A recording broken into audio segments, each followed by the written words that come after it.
first single game. Like, are they just going to run away with it? Now, of course, it is the group stage, right? A little bit convenient that you do just need to get top 7. That's pretty much all we're fighting for here today. And of course, not being in the bottom 3 as well. You don't want to get relegated here today. But yeah, kind of seeing Shark continue to perform well, man. It might kind of like hurt the confidence of some of our other players. It's probably going to light a fire in some. I'm thinking about Peterbot and Pollo, right? There's some duos on this stage that will see that win, and they'll think, not even just Shark and Teeny, they'll think, EU getting a win? Hold on a minute. We need to kind of slow things down and pull things away from that. I'm just kind of curious, maybe someone look to drop on Shark and Teeny, change things up, maybe game to game. You did mention something, though. The bottom 3 will fall out. That's also got to be the back of the minds of some of these duos thinking, maybe that game 1 didn't go my way. I'm one step closer to being that bottom 3, and now I might waver or not. Some players might take this opportunity to really bounce back. Yeah, we do enter the competition. We're like, whoa, we're playing 10 games here today. Like, it feels like so many. You know, obviously, typically when we play Battle Royale, we're used to 6. And then in the Reload Elite Series specifically, we only played 8. But now here today, 10 games. And, you know, these games, once every single one starts to go away, it's like, oh my gosh, we're almost done with the day. That's right, man. You cannot let these get away from you, right? We really do have to make sure we're making every opportunity possible count, but I'm getting word. It is time to get back up to the casters and see what they're up to. See, these guys from NA, and Jacob, yourself included, you're all acting so surprised. Me, this is just another day at the office when I really think about it. For Shark and Teeny, whether or not they can continue performing to that level, we'll have to wait and see. I wouldn't consider it much of a surprise to see those two continue to pop off, but it could be tough just racking up victory after victory royale, especially when you know that so many teams are going to be looking for those adaptations. Yeah, and I noticed, you know, throughout the course of that game, the moment Shark and Teeny really took high ground, nobody looked up. Nobody had a chance to look up. Nobody even thought about, hey, maybe contest this high ground, which is wildly different than what we've seen so far. But let's check out the leaderboard with that victory royale. Shark and Teeny are in first place, and they have a 10-point lead. And it might only continue to grow as a gap between some of these teams in the top 3 is where I'm drawing the most attention towards, because 45 to 60, you can make up for that with 5 eliminations, but you still have to be rather proactive. That could cause you to unnecessarily expose yourself to getting cleaned up in the process, because we know just how often teams like to sit inside of the storm. They like to wait it through until the partial zones really start coming into the fold, and then that's where we'll see teams kind of get a little bit more of their rhythm rolling. But I do think that it's crucial what Vivid and Zeke were kind of discussing in terms of player nerves. We are seeing some first-timers when your initial LAN event. I think a big part of the process is also just trying to simulate that at-home environment. Yeah, and I honestly think it's not just the newer players that have a little bit of those nerves. You know, I'm not saying that's the one and only reason why they went down, but you look at Peterbot and Pollo falling very, very early, especially it's kind of the out-of-character type performance for them. But we have seen it before. We've seen them miss an entire game and still end up at the top side of the leaderboard. But it just goes to show that I feel like whether if it's 1% or just maxed out, everybody here has some level of nerves. But it's not necessarily always a bad thing. It just shows you're passionate. It shows your drive, your dedication, and willingness to win. And hey, to be fair to Pete and Pollo, we could see them sneak it up for 3-4 lobbies in a row out of today. Ooh, but they're not looking to do it, at least for this kickoff here against Izzy. That is a fast elimination for Pete to claim. Fearless Pierre, though, not entirely lonely, because Chino Pablo also looking to kind of stamp their mark at this POI is now Pete. Oh, won't be able to play Disruptor. Pablo is just too clean with it. The shot, he's feeling feisty. And you know, look, Jacob, the only thing I was going to say about Pete Pollo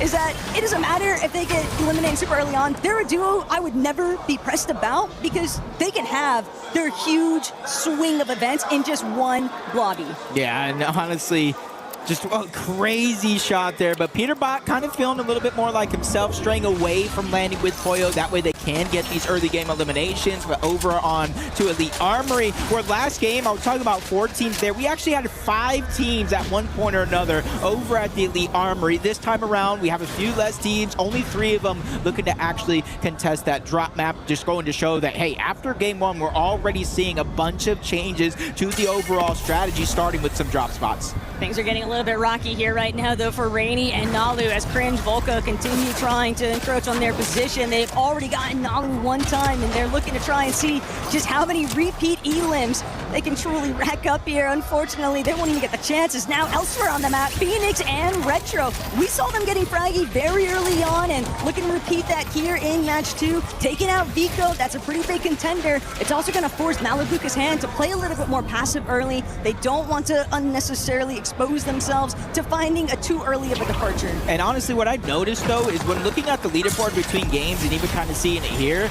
is out of our top 10 after that first game, we had 5.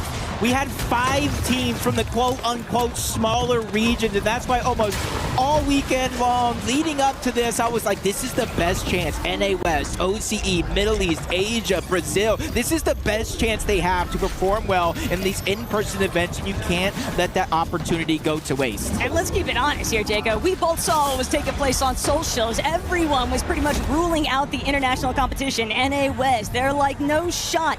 These guys are going to find themselves inside of a top 7. Sure, you'd see the occasional, yeah, maybe Oshi squeezes in, or maybe one of the Brazilian teams can try to fight their way through, but imagine if there's way more than that. They would certainly make day number 3 pretty interesting. But at least for right here, right now, Muzz, Sphinx, sticking to their original game plan that we saw them in the first match. Really not trying to stray too far from the other when there are just so many other teams very prone to jumping at your throats at a moment's notice. They'd rather not risk it. They'd rather make sure that they can stay together, see things through.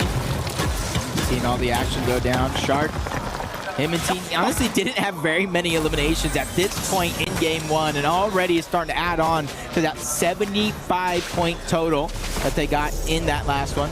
Being the winners of the game, it's got to prove to have a little bit of confidence, and you can kind of see Edson, PH Sin, Mud Sphinx all staggering back over towards Elite Armory, and the main reason for that is because there's a launch pad, and it's not just a regular launch pad, it's a long launch pad. You combine that with a Fizz, it doesn't matter where the zone goes, that's what they're going to use to reach it in no time at all. And that's why I almost want to see whether or not Sharkatini, if they go for another aggressive early height take, that's probably going to be something that's keeping their heads on a swivel. Very likely that they're going to try and avoid letting anybody see them up top. And yeah, Pete rocking a very strong loadout right now. Yeah, just a gold pump already. He has the combat SMG, and typically I would say that has a lot of recoil. It's kind of hard to use in certain situations, but it's P10, exactly. No worries there.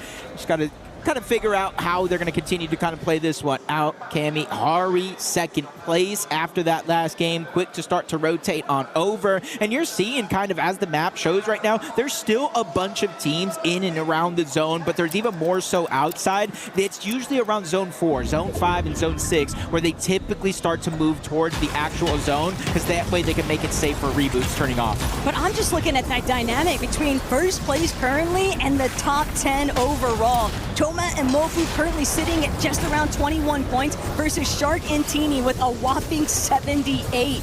It can be very difficult when you're just trying to commit towards playing catch-up, because we know top 7, that's going to be the priority, but it's hard not to sort of have it subconsciously sit on your mind.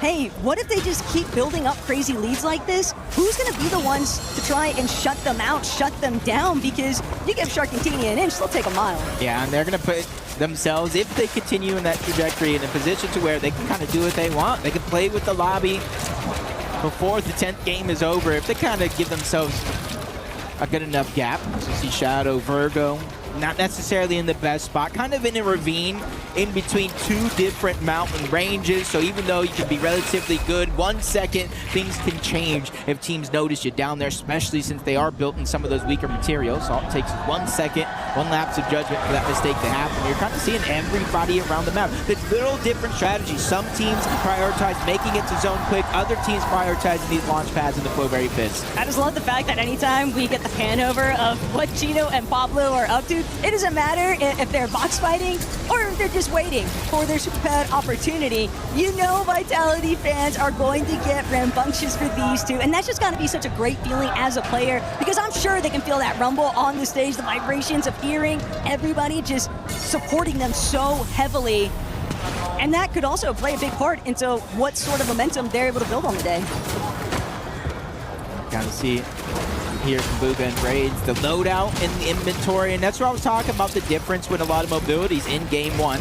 They're already positioned near a launch pad, and Bugha has 2 more in his inventory, so that's going to be their primary mode of rotation, using that with the Flowberry Fizz. It's a little less riskier than those shockwaves, but you have a lot less of those launch pads, so shockwaves are usually the go-to. Hey, sometimes it helps to be fashionably late, though, especially when we think about the way that the last couple of zones were breaking down from Shark and Teeny's sort of dictatorship on height. But Malabuka, Vico, also just seeing things through.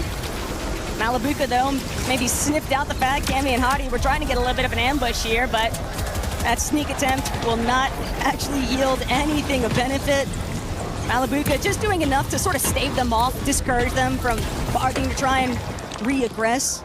But for where Cammy and Hottie are headed next, Rainy Nalu, they could be following a similar pattern here, just sort of staking things out, waiting to see, will any unsuspecting victims just pull right up to where we need them to be to get the perfect shots lined up.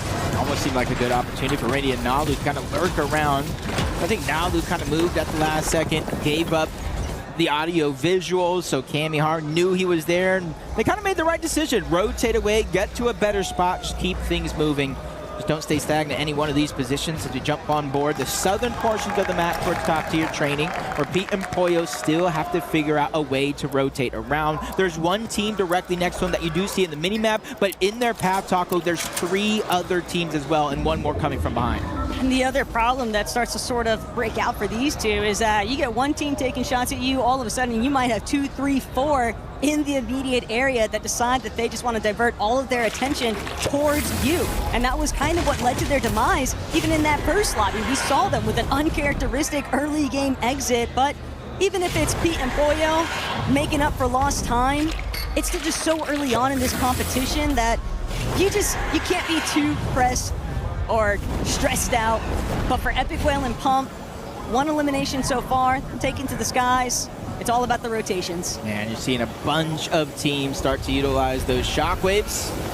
The Shark, Teeny, smooth sailing yet again. That's going to allow them to save some resources outside of a med kit, of course. It's going to allow them to save those materials and kind of get the bird's eye view, figure out where teams are positioned at, where others are rotating to, and give them the best shot to rotate in. And that's exactly what they do again. Game after game so far, Taco, they're one of the teams consistently elevating themselves off the low ground. And with Teeny holding on to those 3 med kits, they won't be pressed anytime soon to actually restore their white HP. Pablo, Chino, Epic Whale, Pump, though, kind of staring down the barrel of each other, but it's going to be Pablo and Chino that are going to opt for a slightly earlier rotate, already trying to make sure that they're set up for it. All edit comes through, and they'll start to get their move on. Epic Whale, Pump, also similar fashion, but these endgames are just going to continue to be as stacked as ever. But again, only 1 duo that's been eliminated so far.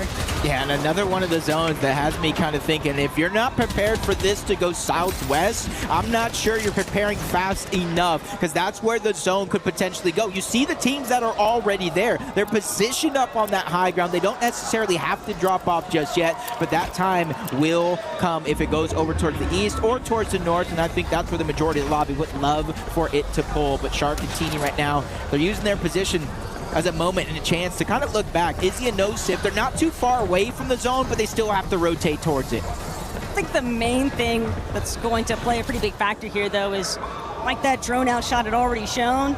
it's the elevation pivots, but it's also just the fact that this zone is pulling over rather open river area. And so you're going to have teams that are going to burn through a lot of materials very quickly, especially if those teams on height decide to sort of fixate more onto their locations. And that's definitely something that Chino, Pablo, you can see they're trying to sort of elevate their stature, make it appear as though they are incredibly healthy, which they are currently, but it could change at a moment's notice. They're not trying to get lobbied just yet. Malibuca Vico also, though, not willing to commit entirely to high ground, but still very content to be in this sort of middle ground territory where they could go up or they could go down, and it's all just going to depend on where the next zone pool is headed. Yep. You hear that sound there? Reboots again are going to be turned up. We are reaching that 7th zone, which is why you've seen for the past 2 so far a more passive approach to the game plan, but it goes all the way towards the south. Not too much west lean on it, so we're going to have a huge opening towards the middle, but Pollo once again gets caught out. Back-to-back games of struggle from Pete and Pollo. Oh my, what was that? Malibuca, a grave mistake, getting his shield dropped off just like that. Malibuca's lucky that nobody else was beating him at the exact same time. If it was a healthy Pete and Pollo, we might have seen something different take place entirely. Instead, Malibuca will be able to replenish some of his shield, but maybe a little careful there on the trigger finger for the rocket launcher, man, because that could be the end of a run if we were a little bit further into the end game. Yeah, and you can see they're the ones that got that elimination onto him. They were able to pick up that mythic pistol and put themselves in a good spot. Kamihari rotating on over again. They realize both sides of this actual zone, there's little crevices, little sides, more so on the east, that you can build up on that elevation. And I think Pablo, Chino are going to be one of those teams that try to hold on to whatever high ground they can.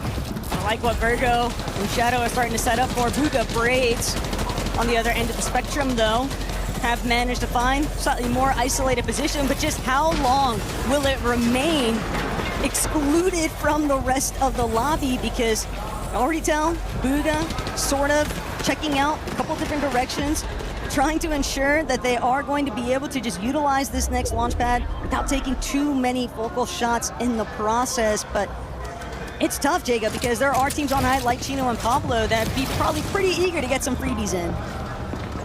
Peterbot still up, lurking around, trying to figure out what's going to be the right play.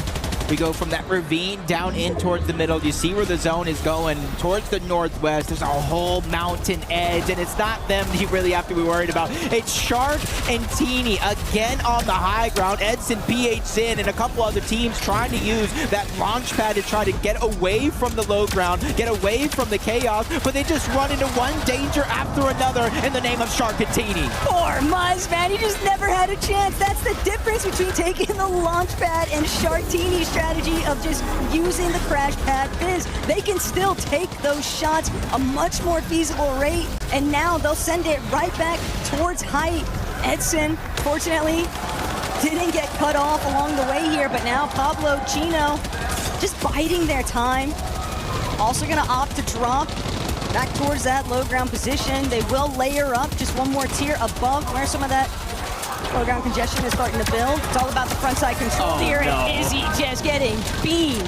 He splatted down. Oh no, Izzy, that was almost the worst case scenario. But luckily for him, he was able to get up, dust himself off, and at least stay alive. But Shark does it again. He's able to take down Goofy on the right side of this zone, though. Peterbot still trying to make a heroic run happen, but his back is truly up against the wall. No builds left. He's going to need a full elimination here onto anybody here to stay alive. Shockwaving again, staying to the front side of zone. He's just trying to be very, very calculated and precise. He knows he has one shot to make this one happen. Just playing fully paranoid Fortnite when you really break it all down. But for Vico and Malibuca, they've got really solid control here currently in the lower layers. Pete still lurking about, hoping that he can catch somebody off guard. Other teams already getting caught up in their own exchanges that he could just look to play janitorial crew towards, but Pete might not get that opportunity. Chino, Pablo, they might be the ones to actually cut that run short, and when you really boil it all down, Pete, he's gonna get the even trade with Hari. Just solo for solo action. Yeah, Yeah, it's going to be tough, but we have 10 games today, so they got 8 more opportunities to try to rise up the ranks. BHN down towards the side, Ensign trying to keep their run going. Vico and Malabuka as well. 3 eliminations in this game. They're definitely trying to pick up the pace, especially for how that last one definitely went. Cringe able to get 2 onto Alex and Sphinx, but it's still Shark and Teeny on the high ground. And just like last game, nobody is looking up. But with Vico and Malabuka having the RPGs, that could change in a heartbeat.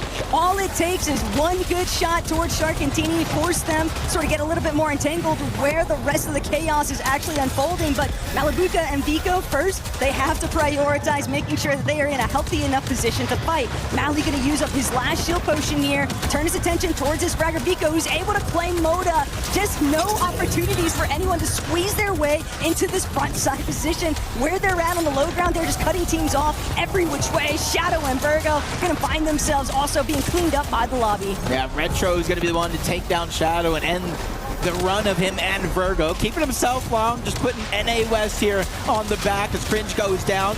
Ramiro's getting elimination, but Vico and Malabuka are holding tough from that position. Shots coming in from all angles, but they're not slowing down, but neither is Pablo up until now. He's gonna fall, but all of those materials quickly going on over to Cheeto. He knows this is the last hope that he has in this game. He's one of few solos left alive in a world full of duos. And it doesn't help that it's Vico and Malabuka who are just overhead of him. Fortunately for Chino, he'll be able to evade their vision for the time being, but Malabuka, there's the first chop. He only has 2 builds though. He's going up. He's trying to match Teeny, but Teeny getting the better end of this exchange. He'll get some more damage than Malabuka shields. Teeny though, the moment that he turns back down, Mally can't hang. He's taken out Shark with the follow-up to protect his IDL. Takes a huge bite out of the competition. That is their high ground.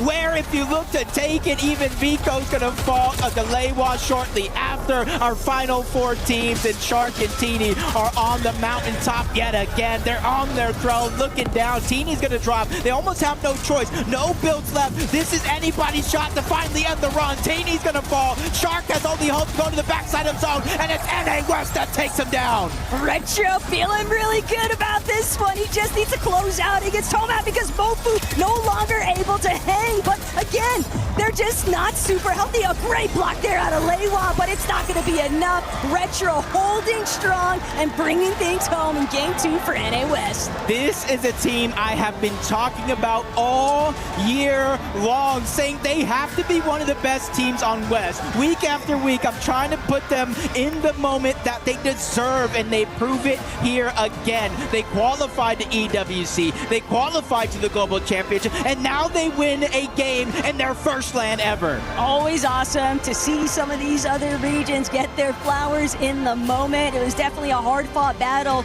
but also want to give a big kudos there to Mofu and Tomat, some of the youngest competitors in the day's competition. They are 14 each, okay? And then you think about the fact that we've got players like Epic Well with a 10-year gap distance. And so you're kind of getting the best of both worlds here in today's competition, but as far as NA West representatives are considered for stamping themselves and opening things up big time, that's all Phoenix and Retro. And it definitely has to be feeling good, especially the way they did it. No builds on the low ground. Phoenix with a sliver of HP, and look at these moves. When they realized it was a 2v1, they just went absolutely hammered, making sure to just break him down off of his pedestal and eventually lead to them getting the elimination and the victory royale. And it has me thinking, like, what does that do to the leaderboard after 2 games? Exactly, because we saw a pretty big shift there too. Leo Romero from the Brazilian squadron, you know, them solidifying that second place position, that's going to be a pretty big catapult.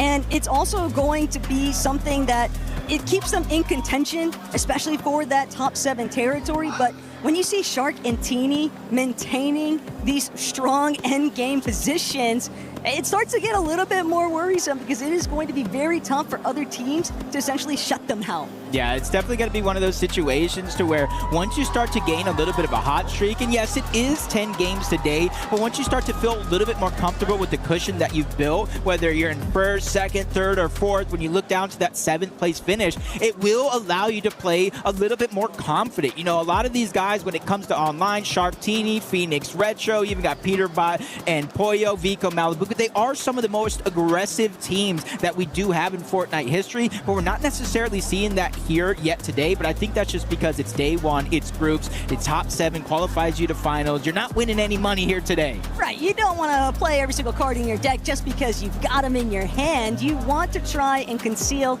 as much as possible for when you make it towards that finals competition. But look, guys, 2 games down already and plenty more to go, so make sure to grab yourself a refresher, and we'll be back shortly.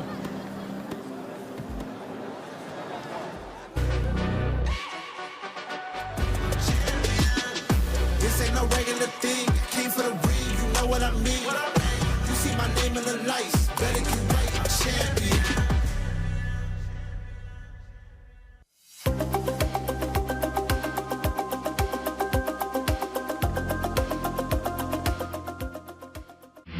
A lot of people are haunted by their past. I'm inspired by it. They're not just playing for themselves, they're really playing for their entire family. They have defeated their demons. They have crushed the curse. What's going on, Fortnite fam? We got Monster D-Face here with us. We just watched that incredible game wrap up. We obviously had a moment there. Caster's kind of broke down the win. We got to talk about some comeback stories, though. MDF's game number 2 obviously is already done. You want to talk about Vico Malabuca, though? Yeah, for sure. I mean, we're a comeback story right now. A team that started off really slow and then all of a sudden explosive. And you think about a team that you expect to do well, of course, here. For me, it's them, right? Coming off that land hype win. You saw what it meant to someone like Vico. We see him here showing up. They seem to be in good spirits. And them popping off, I think that's the confidence they were looking for. Yeah, absolutely, right? We saw it back at the summit. You know, this is kind of also what we see from them on the FNCS, right? Another competition. They do have that slow start, but then suddenly something kind of just shifts, and then it's them all the way through to the end. Obviously, they have several more games to try and kind of pull this lead back, but I mean, to be top 7 for a duo like Vico and Malabuca, I have to have confidence, right? Yeah, for sure. And then, of course, we're talking about a completely different format. This entire Reload series here. This is exciting stuff, and we're just getting started. Folks are just starting to warm up. Vico, Malabuca already are going to be a favorite for me, but also, if I'm talking about stories, teams really in the running right now, I got to give a shout to my good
here. From 12 years old from when I met him to now being 18, competing. Make it here.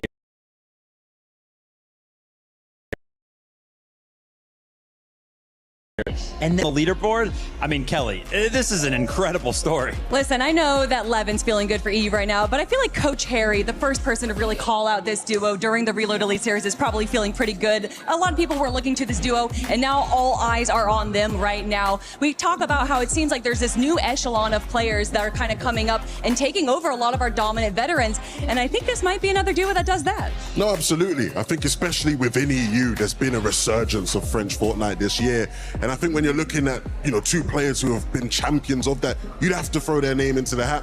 Honestly, the fans here getting behind them. These guys aren't on any of the French clubs, but every single person in this crowd who has a French, you know, jersey on, the second these guys were on height, the second these guys were doing anything good, they were jumping, cheering, shouting.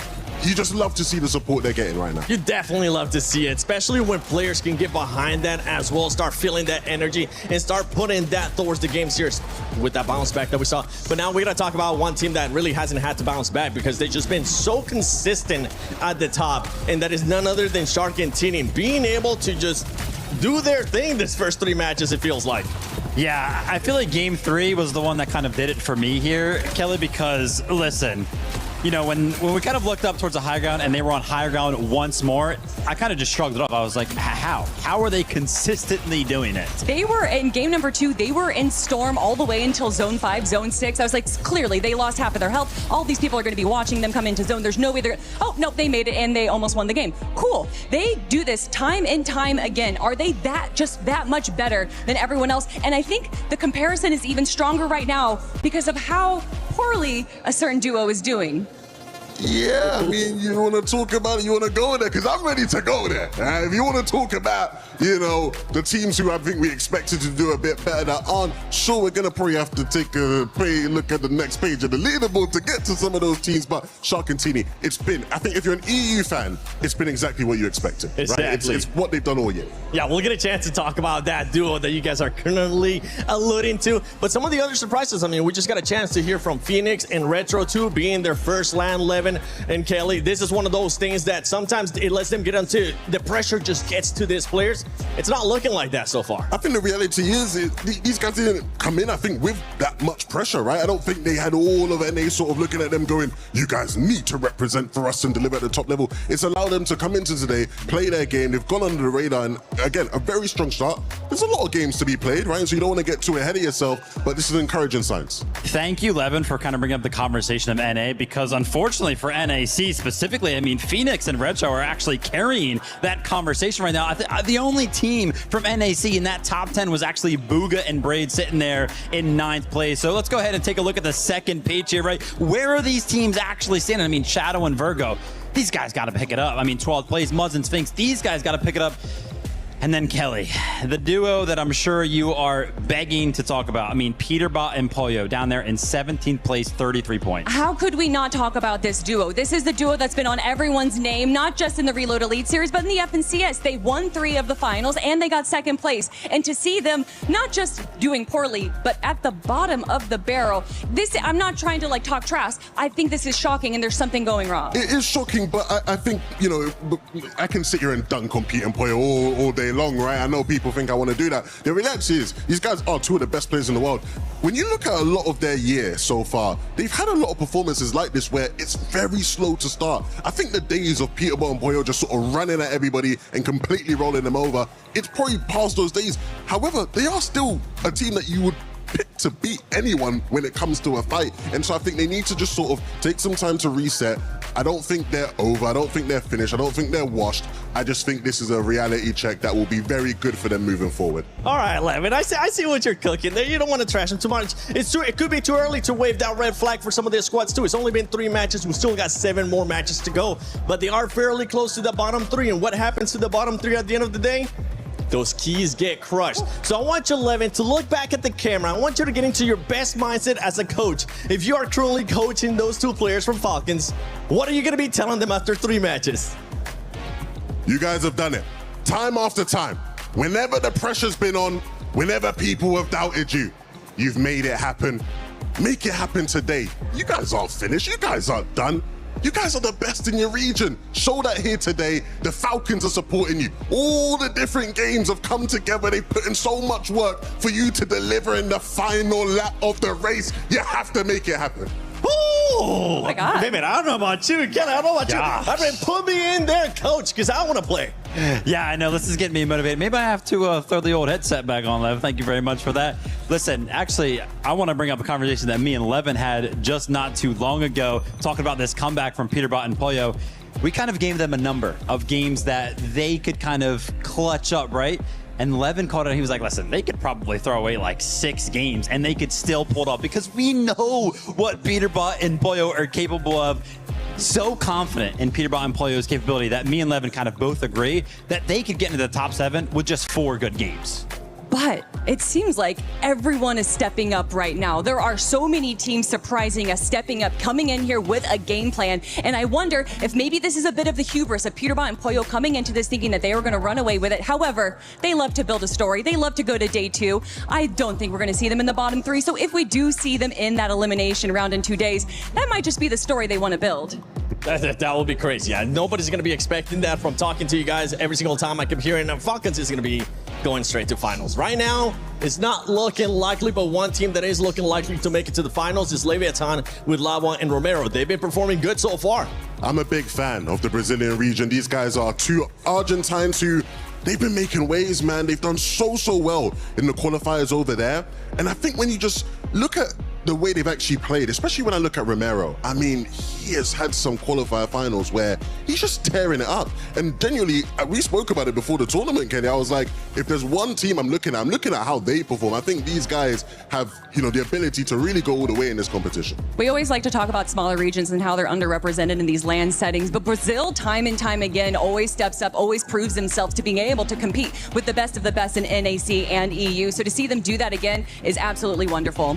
I feel like there's a little bit of theme, though, in that top 5, right? We're obviously kind of highlighting some of these teams, and it's going to be the similar thing for Lua and Romero here is that, fortunately for them, we've only gone through 3 games so far. So a lot of these top 5 teams right now, all of their points are actually off of just one singular good game. Like if we take a look at their match history, it's a 14th, a 2nd, and 11. So pretty much all of their points are kind of just coming from that 2nd place with 7 eliminations. And that's kind of the theme with a lot of these teams in that top 5. So even though these teams are towards the top of the leaderboard right now, outside of like Shark and Teeny, nobody has actually really found their footing to be consistent in multiple matches so far. So even though the leaderboard is kind of shaken up and we're not seeing a lot of things that we are used to seeing, I feel like it's going to start to switch up very, very soon. I'm glad you brought that up because it is going to be all about that consistency, especially once we get to the finals with match point. And right now with what we're seeing our Shark and Teeny, it's outstanding. Now, if we flip the switch, right? Any team that has actually surprised you, whether it's good or bad so far after 3 matches? All right, listen, at the start, game number 1, Muzz and Sphinx came out there. We saw the solo clutch coming out as well, and I thought that that was going to be the start of it. It has not been the best 2 games after that, but I want Muzz and Sphinx to come back up, man. Muzz is a fan favorite for so many people, and Sphinx has to be one of the funniest players in the world. I want to get an interview out of them at least just one time.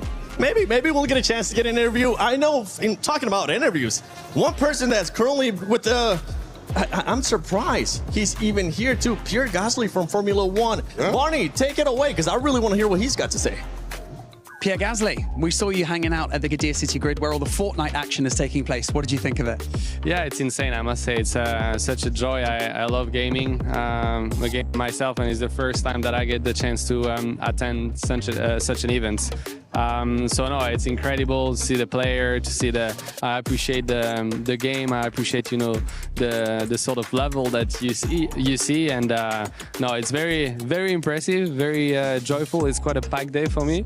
I wish I could just sit around and just watch all the gameplay, but very cool event. As someone who's used to performing under pressure, any words of advice that you could have for these pros that are performing on stage right now as you speak? They know what they're doing. I mean, you can see it. It was quite impressive, just how chill and how relaxed.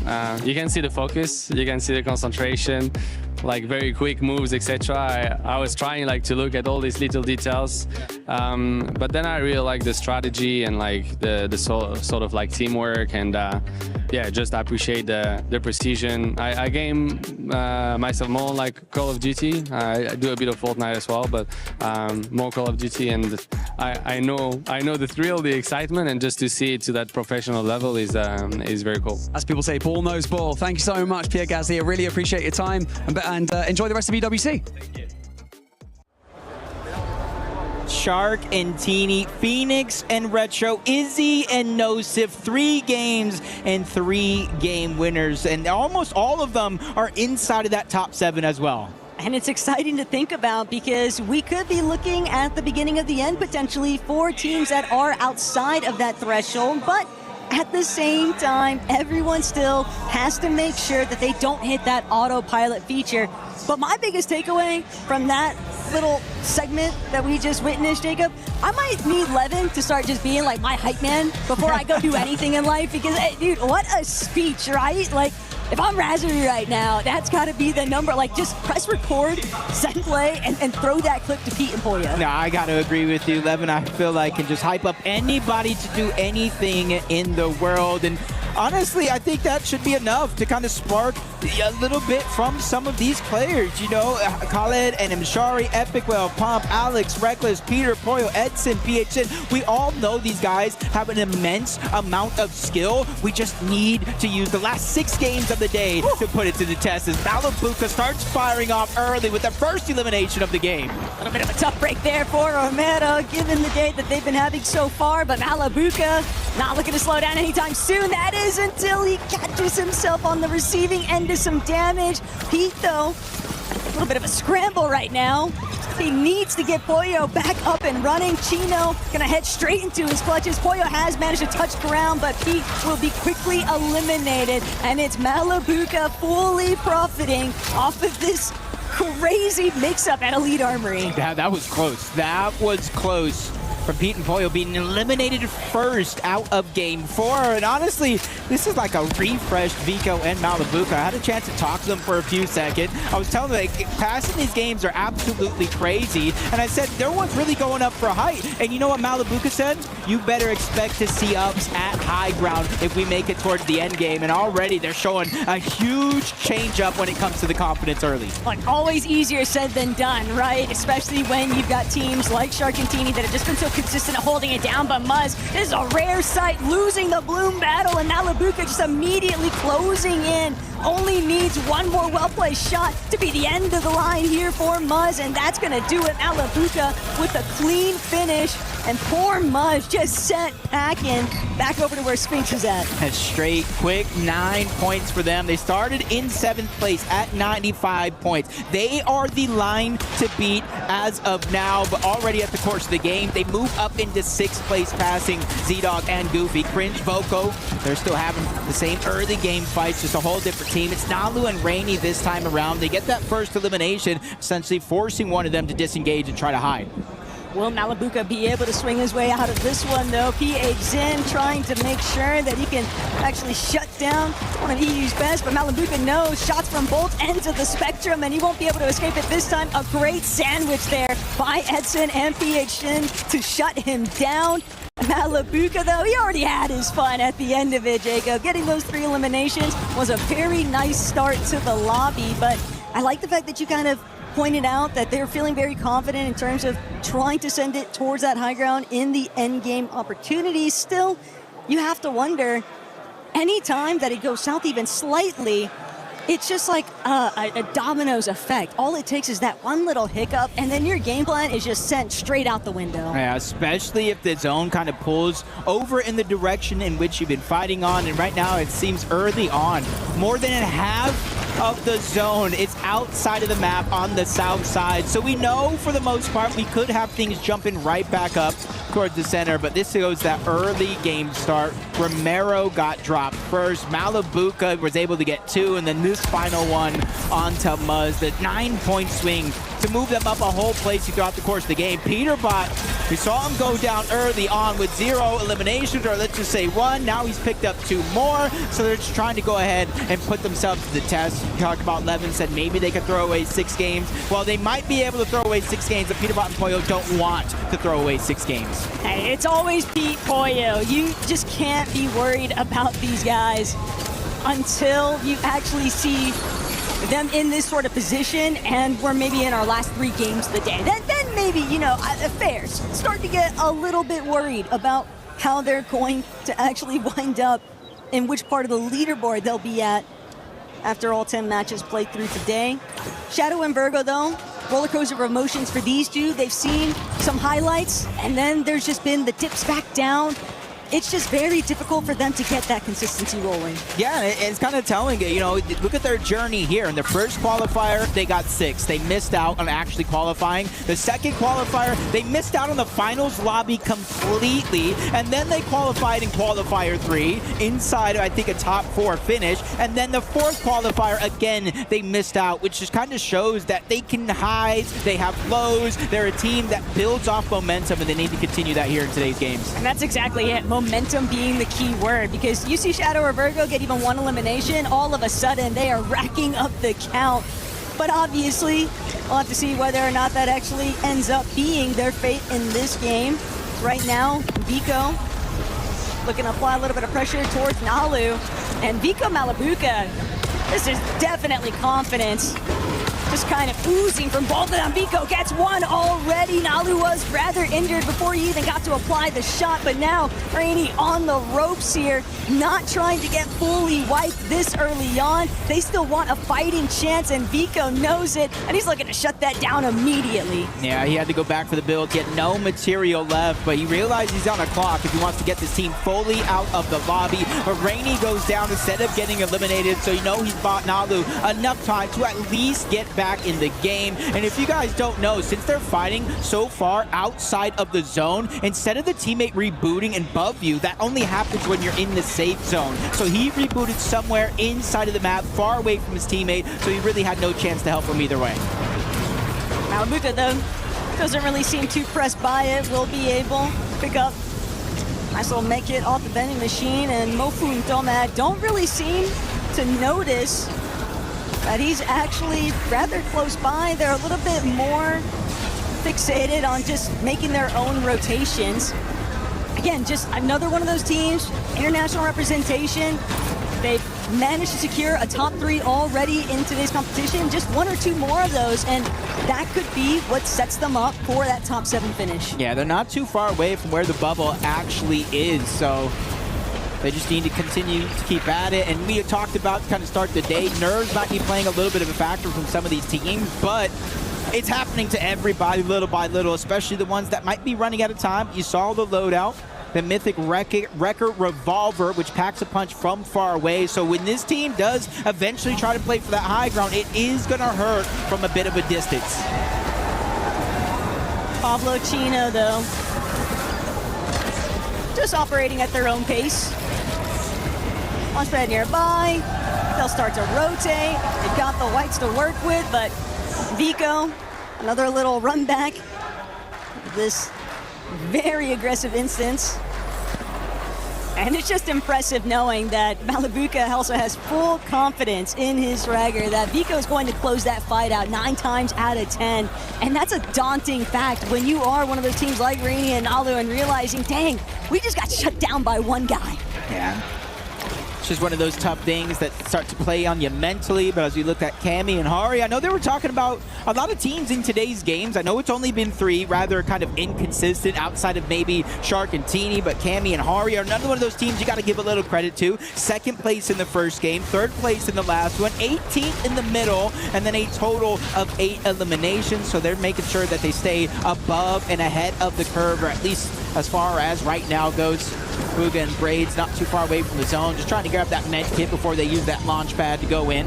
Since they are so high up, they're going to have that bird's eye view. They can assess the situation and try to bring in all that information so they know exactly where they actually want to drop. And for Booga and Braids, it's not too far off when the launch pad actually is. Makes sense, though, for Booga to immediately cut it short. He recognized the fact that Pablo Chino were very quickly closing in on their position. Not only that, but that little scuffle taking place with Sharktini, Kamihari. They didn't want to risk finding themselves stuck in the air and just getting tagged up along the way, trying to be relatively healthy once they actually touch base onto the ground yet again.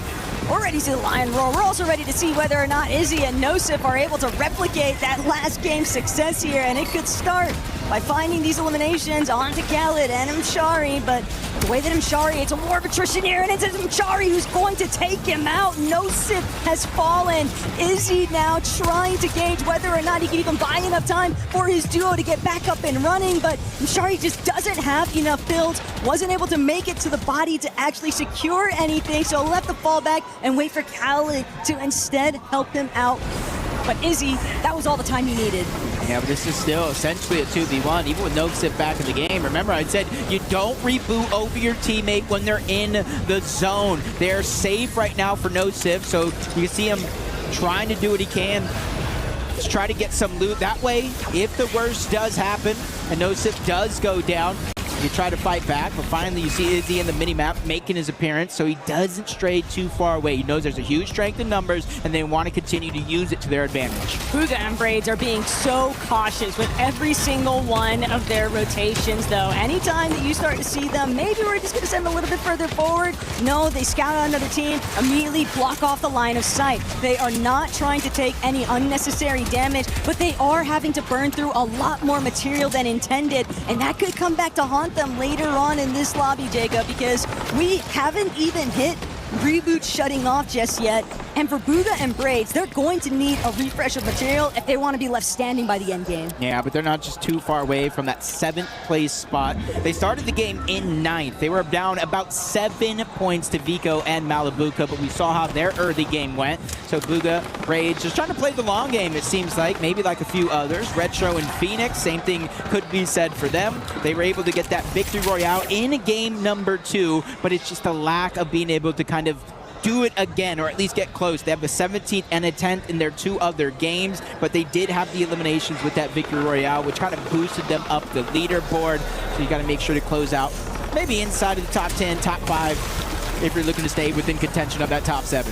Hey, fair play though to Vico and Malabuka. Nice little rotate in, glide through, cut the cord, play it safe, take over front side, and refarm anything that you can along the way. Even though they were pretty much max material, every little bit helps at this stage.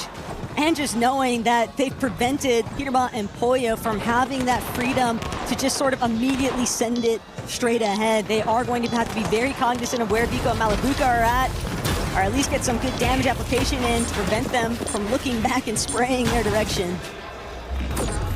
Let's see where the zone actually forces a lot of teams, but most of them spread out. Except for the Muzz, Mshari, Izzy, Nosif, Cringe Volko, Rainy even there. Not too far away from Nalu, so you got to be careful not to get caught as a solo. You see Nosif going through that pain, just trying to shockwave to safety here. And since we are in the 7th zone, nobody will be rebooted. That goes down here, but there is chances for teams to get back in the game if they were already down before they turned off. Definitely a tough break there, though, for Vico and Malabuka, with the zone pulling the opposite direction of what they just invested towards. So now they've got a whole lot of traffic local to the area that they are going to have to try and avoid. Obviously, you want to preserve as much of your material, but that might not be possible when you've got teams like Chino, Pablo, already just waiting for the prime opportunity to strike. Bugha and Braids, though, actually going to opt to fall back into the storm, take up a little bit of damage there. They got whites to work with, but more importantly still, avoiding all of this focus. And Teeny, Shark, already letting it be known to Shadow that was not the way to go. Yeah, and that's going to be a heartbreaking loss right there. 12 planes for Shadow and Virgo. They got separated, putting a lot of pressure onto one to try to find success. Pump feeling the same type of pressure being poured his way. It's Peterbot and Poyo. They know the damage is there, but it actually gets stolen away. Pablo Ingu is able to get the knock on the Pump. Epicwell is going for a revive, but a chop comes in onto Pete and Poyo, distracting them just long enough for that revive to be an actual possibility. Epicwell maybe even counting his lucky stars that he was able to pull that one off. Sometimes it's indirect help from the lobby, but all the better still.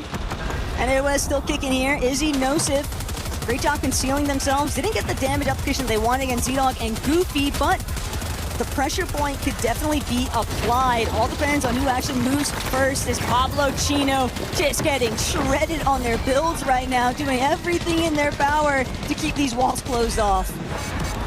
Literally just melted through all of that brick. Still have a decent amount left, and especially one elimination could definitely change things. For Pablo and Chino, they started this game in 8th place with the 89 points, and they've been slowly but surely rising up the rankings. Still have to be careful, though, because it's not only Shark and Teeny that are now feeling a little loose. Peter Bot Poyo, I think that last game was enough. Going down relatively early in almost every single one of the games so far. 18th place, a 19th place. They did get a 9th with 3 eliminations, but if you know Peter Bot and Poyo, that is nothing compared to how well they could play. Like, there's a method to the madness when it comes to these two, that's for sure. But for Vico and Malabuka, they just continue to find success after success. And for Pete and Poyo, sure, it's one thing to overthrow the team on height. It's another, though, to actually see it through, especially when Shark and Teeny are still in the lobby. Vico Malabuka also going to look to try and stake their claim towards this position. And with Pete, Poyo already having those 5 eliminations, though, it is evident, Jacob, that they are going to hunt out as many as they can find. Thought they were going to be able to take Cammy there for a moment, but instead he just narrowly avoids front of that pressure. Is now Pablo Chino still choosing kind of